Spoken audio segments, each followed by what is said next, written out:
Ok, aqui vai uma charada para você. Eles são longos, brancos e você pode vê-los no céu. O que é isso? Não são os puns desse simpático senhor. Se você respondeu os rastros de um jato, acertou. Mas o que gera eles? Já reparou como em um dia frio você vê sua própria respiração quando expira? A mesma coisa acontece com um avião. A temperatura a 7.600 metros ou mais, que é a altitude de cruzeiro, é realmente baixa, em torno de menos 34 graus. Enquanto o motor queima o combustível, ele libera substâncias diferentes na atmosfera, principalmente água e dióxido de carbono. O ar frio condensa e às vezes congela a fumaça quente do escapamento, criando aquelas caudas brancas que se parecem muito com fumaça. É por isso que elas costumam ser chamadas de trilhas de condensação, ou rastros. Para se ter uma ideia, aviões como o Boeing 747 liberam cerca de 7 litros de água a cada 3 segundos. É muita água para condensar. Ok, mas por que esses rastros às vezes são longos e às vezes são curtos? Bom, isso depende do clima. Os longos se formam em condições úmidas, enquanto a baixa umidade os torna muito mais curtos. E é assim que essas linhas brancas podem ajudar a prever o clima. Se você observar trilhas compridas, pode significar que uma tempestade está chegando. Se um avião deixar linhas curtas, não se preocupe, o tempo estará bom. Embora viajar de avião seja comum hoje em dia, esses enormes pássaros de aço ainda estão cercados por segredos e mitos que dão origem a muitas perguntas. Vamos lá, é hora de obter mais respostas. 1. Por que os aviões não podem voar quando está extremamente quente? O ar quente é menos denso que o frio. Isso significa que as moléculas de ar estão mais afastadas umas das outras. Logo, elas entram menos em contato com as asas. Como resultado, é mais difícil um avião decolar.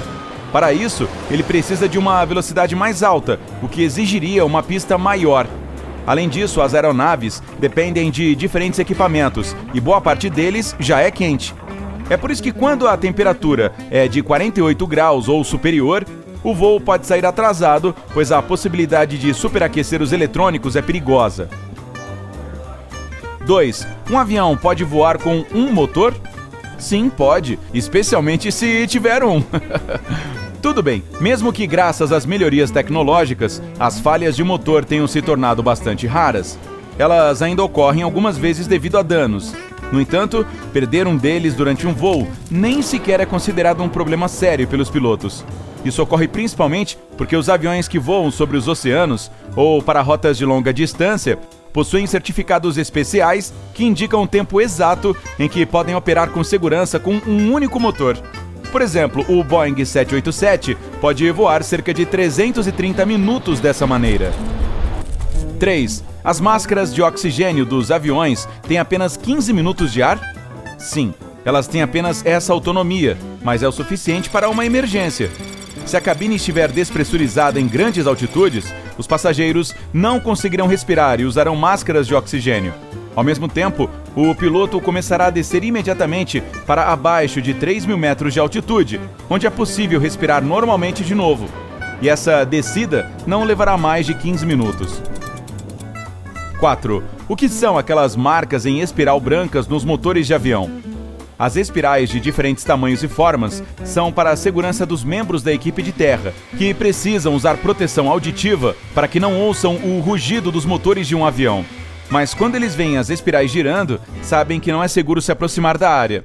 Além disso, essas marcas em espiral ajudam a dizer qual avião está prestes a decolar, se houver várias delas em terra. 5. Existe o assento mais seguro em um avião? A maioria das companhias aéreas afirma que o assento mais seguro é apenas um mito, mas as estatísticas de acidentes com aeronaves discordam. Elas afirmam que esse assento fica na parte de trás. Se você estiver sentado perto da cauda de um avião, terá 40% mais chances de sobreviver a um acidente do que na frente.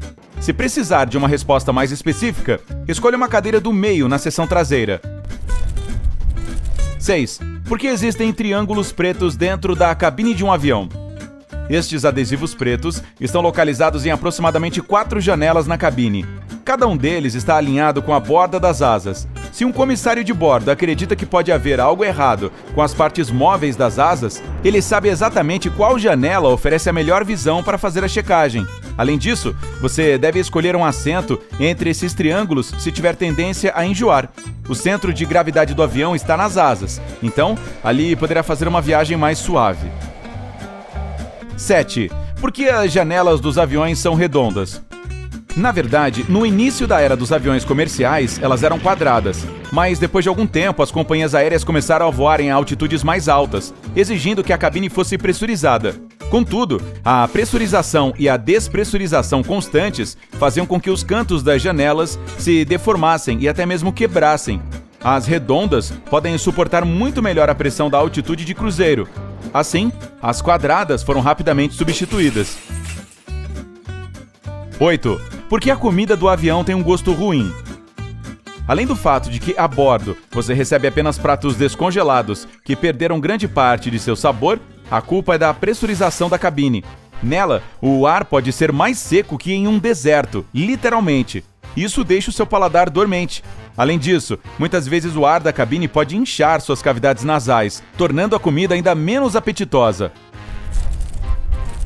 9. É possível evitar turbulências? Turbulências são distúrbios no fluxo de ar. As causas podem variar, algumas por condições climáticas, outras por nuvens cumulonimbus, que na verdade também são condições climáticas. Embora seja impossível para os aviões evitar completamente a turbulência, os pilotos fazem muito para diminuí-la, ignorando áreas onde ela é forte para o conforto dos passageiros. Mas se você é um viajante nervoso, aqui está uma dica. Escolha voos matinais, porque nesse período o ar é menos irregular. Você acha que voar é assustador? Me diga nos comentários. 10. Por que seus ouvidos estalam durante o voo? Isso acontece porque há uma rápida mudança na pressão quando um avião atinge uma altitude de cruzeiro ou aterrissa. Não há tempo suficiente para que a pressão no ouvido interno e a pressão externa do ar se igualem. E o ar preso dentro do ouvido faz o tímpano estalar. Se você não quer que o estalo se transforme em dor, tente mascar chiclete ou bocejar para ajudar os tímpanos a se ajustarem mais rapidamente. Essa também é a razão pela qual você às vezes ouve bebês chorando durante a descida. Eles têm dificuldades em equalizar seus ouvidos. 11. As mesas de um avião são as coisas mais sujas a bordo? Infelizmente, as superfícies das mesas de bandeja têm 8 vezes mais bactérias do que os botões de descarga do banheiro. Acontece que muitas vezes as equipes de limpeza têm menos tempo suficiente entre os voos para cuidar de tudo corretamente. Portanto, não se esqueça de limpar a mesinha com um pano desinfetante e não deixe sua comida encostar nela. A propósito, os bolsos e as fivelas dos cintos são quase tão sujos. 12. Qual a cidadania de um bebê nascido a bordo? Existem várias opções. Um recém-nascido pode se tornar o cidadão do país onde a companhia aérea está registrada, do país em que nasceu ou daquele onde o avião pousou. A decisão geralmente é tomada pela empresa aérea, dependendo das leis dos países envolvidos. No entanto, a primeira opção é a mais comum. Às vezes, esses bebês recebem um bônus da companhia, uma viagem gratuita de primeira classe para qualquer parte do mundo no aniversário de 18 anos. 13. Por que a maioria dos aviões é branca?